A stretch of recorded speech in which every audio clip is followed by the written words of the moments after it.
To my YouTube channel grow together. आज की इस वीडियो में बहुत इंपॉर्टेंट क्वेश्चन हम डिस्कस करने जा रहे हैं। ठीक है, तो चलिए स्टार्ट करते हैं। फर्स्ट क्वेश्चन क्या है? विद्युत धारा की एसआई इकाई क्या है? ठीक है, तो आपको मैंने ये क्वेश्चन पहले भी डिस्कस कर चुकी हूँ। ठीक है, तो विद्युत धारा की एसआई इकाई आपकी एम्पियर है ना। एम्पियर में इसको मेज़र किया जाता है, जो आपकी विद्युत धारा होती है। विद्युत धारा आपको पता है कि जब एक सर्किट में इलेक्ट्रॉन फ्लो करते हैं, है ना, उस फ्लो की वजह से क्या होता है, करंट आपका बनता है और जिसे हम इलेक्ट्रिक करंट बोलते हैं। वो जो फ्लो है, ठीक है, एक डायरेक्शन में जब आपके छोटे छोटे कण होते हैं, ये जब ये फ्लो करते हैं तो उसकी वजह से आपका एक इलेक्ट्रिक करंट बनता है ना। तो इसका ऐसा एक इकाई क्या है आपकी? एम्पियर है। बहुत इंपॉर्टेंट क्वेश्चन है, बहुत बार क्वेश्चन ये पूछा गया है। फिर सेकंड क्वेश्चन है, ओम का नियम किसके बीच संबंध को दर्शाता है? ये भी हम ऑलरेडी डिस्कस कर चुके हैं। जो आपका ओम नियम है वो 3 चीज़ों के ऊपर बेस्ड है ना। क्योंकि जब हम करंट की बात करते हैं तो हमारे दिमाग में वोल्टेज, है ना, सर्किट और रेजिस्टेंस, ये 3-4 चीज़ें जो हैं ये, है ना।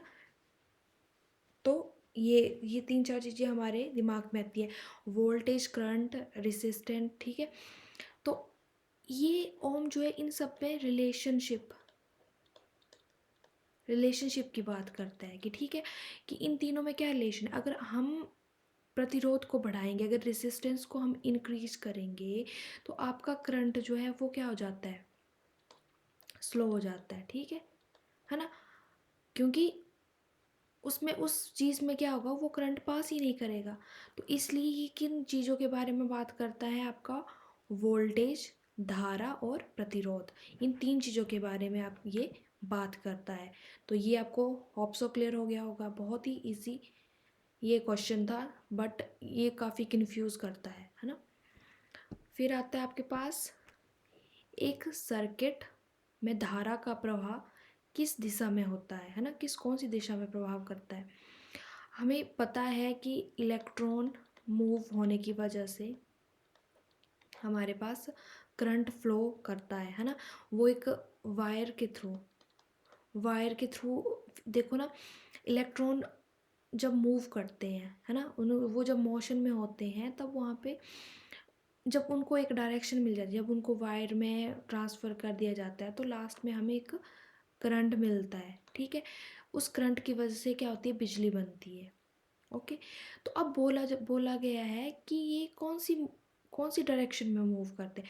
आपके जो इलेक्ट्रॉन हैं वो तो आपके नेगेटिव से पॉजिटिव की ओर मूव करते हैं, बट एक सर्किट में धारा का प्रवाह, करंट का प्रवाह होता है आपका पॉजिटिव से नेगेटिव की ओर।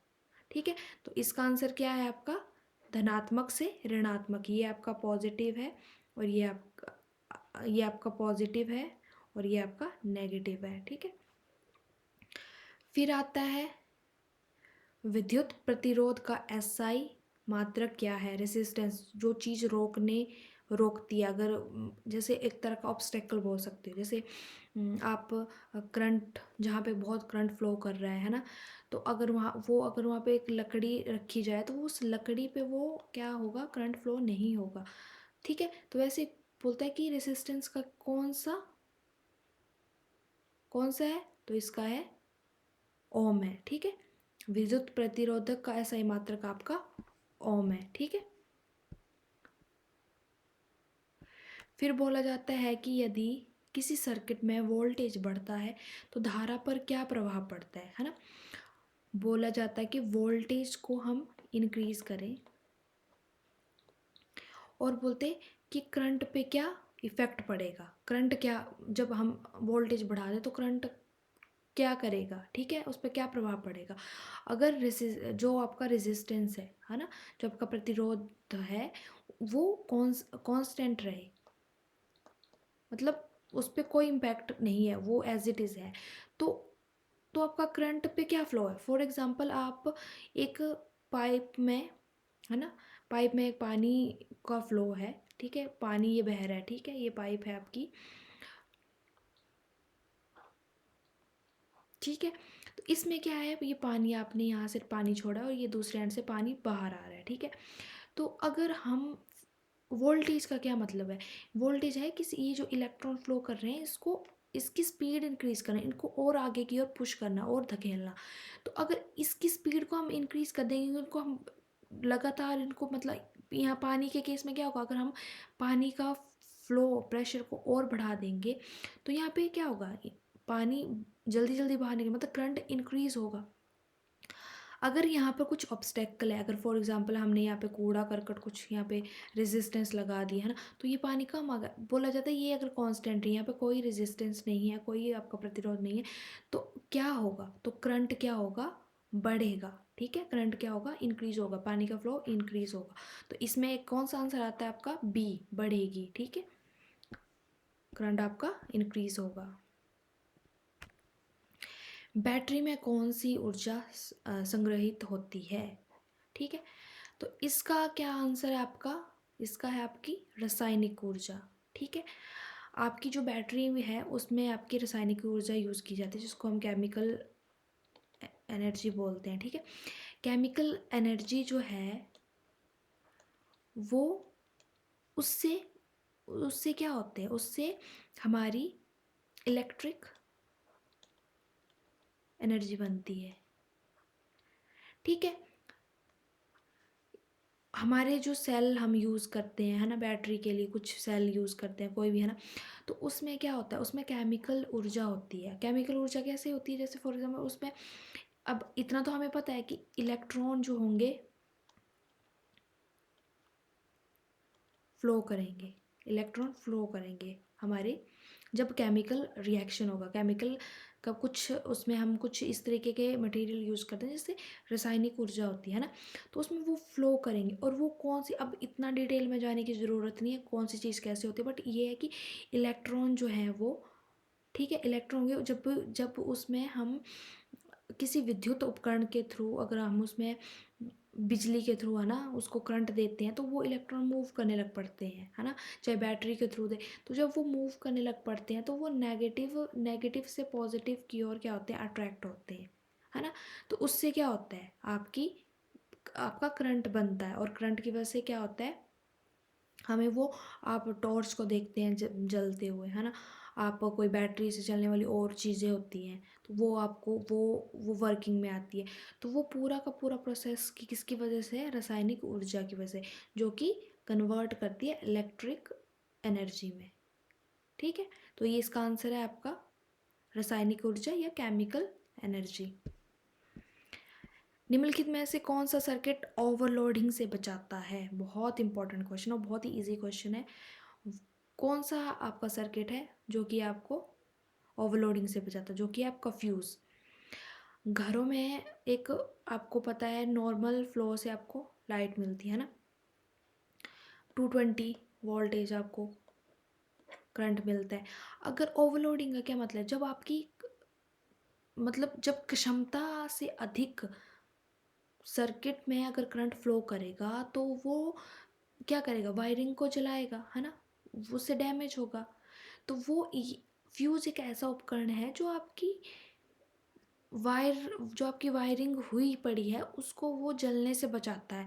फ्यूज़ में बहुत ही एक तार का यूज़ किया जाता है, बहुत पतला तार जो मेटल का बना होता है, और ये बहुत पतला होता है। जैसे ही वोल्टेज इंक्रीज़ होती है ना, जैसे ही वो फ्लो आपके इलेक्ट्रॉन का इंक्रीज़ होगा तो ये गर्म होने लग पड़ता है, और ये क्या करता है, ये तार टूट जाता है, और ये इलेक्ट्रॉन का जो फ्लो हो रहा है उसको वो आगे बढ़ने से रोकता है, ठीक है। इससे क्या होता है कि जो शॉर्ट सर्किट होते हैं वो सब, जो उससे जो आग लगने का खतरा है वो कम हो जाता है। तो इसका क्या आंसर है आपका, शॉर्ट सर्किट ओवरलोडिंग से कौन बचाता है, आपका फ्यूज़, ठीक है। फिर आता है कार्य की एसआई इकाई क्या है, तो क्या है इसकी इसकी जूल है। कार्य क्या होता है, जब हम कुछ किसी वस्तु पे, है ना, वस्तु को अगर हम धक्का देते हैं या हमारे उस पर कुछ बल का प्रयोग करते हैं, है ना, बल का प्रयोग करते हैं, तो वो किसी न किसी डायरेक्शन में मूव करता है, या कुछ वो अपना अपना स्थान जो है थोड़ा सा अपने स्थान से वो विस्थापन करता है ना। तो उस केस में क्या होता है, उसको हम कार्य बोलते हैं, जो कि जिसको किस में मेज़र किया जाता है, जूल में किया जाता है। ओके, ठीक है, क्लियर हो गया। यदि दो चुंबक को विपरीत ध्रुवों के साथ लाया जाए तो वो क्या करेंगे? बहुत इंपॉर्टेंट क्वेश्चन है और हम ये ऑलरेडी डिस्कस कर चुके हैं बहुत डिटेल में। होप सो आपको इसका आंसर पता है। जब दो चुंबक हैं, ठीक है, एक ये चुंबक और एक ये, ठीक है, दो मैग्नेट आपने रखे हुए हैं, तो उनको विपरीत दिशा, ये नॉर्थ है ये साउथ, आपको पता है चुंबक में नॉर्थ साउथ दो ध्रुव होते हैं, जहाँ पे चुंबकीय जो आकर्षण है वो बल जो है वो ज़्यादा होता है ना, चुंबक का जो बल है वो अधिक होता है इन दो पॉइंट पे। तो ये हमेशा ही ऑपोजिट डायरेक्शन में एक दूसरे को अट्रैक्ट करते हैं। सेम सेम डायरेक्शन में ये एक दूसरे को अट्रैक्ट नहीं करते हैं, ये डिफरेंट जो ध्रुव है ना, विपरीत दिशा में आपको अट्रैक्ट करते हुए दिख जाते हैं। तो ये क्या करेंगे, आपको आकर्षित करते हुए दिख जाएंगे। यदि दो चुंबक को विपरीत ध्रुवों के साथ लाया जाए तो वो क्या करेंगे, आकर्षित। अगर विपरीत ना लिख के यहाँ पे एक समान ध्रुव लिखा जाए है ना, या एक जैसे ध्रुव के साथ लाया जाए तो वो क्या करेंगे, विक्षेपित करेंगे, या है ना विषय मतलब वो दो एक दूसरे को अलग करेंगे। ओके, फिर लास्ट क्वेश्चन है आपका, दाब की एसआई इकाई क्या है? दाब means pressure. Okay, pressure for example कि किसी सरफेस पे है ना, एक एक यूनिट ऑफ एरिया, एक सरफेस है ना, उसमें एक यूनिट ऑफ एरिया हम कंसीडर करें, अगर उस पे एक लगातार एक प्रेशर दिया जाए है ना, तो उसको क्या बोलते हैं, उसको प्रेशर बोलते हैं है ना। उसमें कुछ उस पे बल लगाया जाए, ठीक है, एक यूनिट ऑफ एरिया पे अगर बल लगाया, फोर्स लगाया जाए तो उसको हम प्रेशर बोलते हैं। ये डिपेंड करता है आपके एरिया पे। क्यों? क्योंकि देखो, अगर आप दीवार पे या अपने एक मोटा गत्ता लिया हुआ, अगर आप एक फिंगर से उसको क्या करते हैं, उस पर बल लगाते हैं, उस पर फोर्स लगाते हैं, तो उस टाइम का एक्शन कुछ और होगा। और जब आप एक पूरी हथेली से उस मोटे गत्ते को अगर धकेल रहे हो, सेम फोर्स जितना आपने एक फिंगर को फोर्स लगाया तो दोनों में डिफरेंस होगा है ना। तो वो इसलिए बोला जाता है कि एक आपका यूनिट ऑफ एरिया पे जो फोर्स लगता है उसको हम प्रेशर बोलते हैं, और जिसका जो एसआई यूनिट है, एसआई इकाई है, वो है पास्कल। आपको ये हमेशा दिमाग में होना चाहिए कि दाब की या प्रेशर की एसआई इकाई है आपकी पास्कल। बहुत इंपॉर्टेंट क्वेश्चन है, ठीक है, ये सारे के सारे आपको ये डेफिनेटली आपने प्रीवियस ईयर के क्वेश्चन में देखा होगा। तो होप सो आपको ये वीडियो अच्छी लगी हो, तो प्लीज़ मेरी इस वीडियो को शेयर, लाइक और मेरे चैनल को सब्सक्राइब करें। Thank you.